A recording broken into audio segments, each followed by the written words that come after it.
Genevar Marquez, a graduate of Batangas State University with a degree in Bachelor of Industrial Technology, major in welding. Sa school, natutunan ko ang iba't ibang technical skills tulad ng metalworks, welding processes, fabrication, techniques, at kung paano panatilihin ang quality at safety sa bawat trabaho. Bukod doon, tinuruan din kami kung paano maging responsable, maayos makipag-teamwork, at laging bukas sa bagong kaalaman. At dito po, mapapakita po sa video kung paano ko po ito natutunan sa school.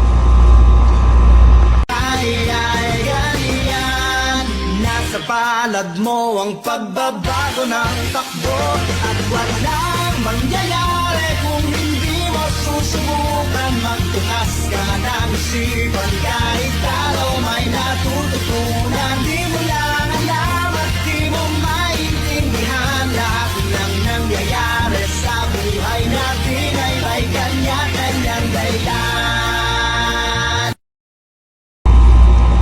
Ngayon natapos na ako sa pag-aaral, gusto kong i-apply lahat na natutunan ko sa college sa totoong work environment.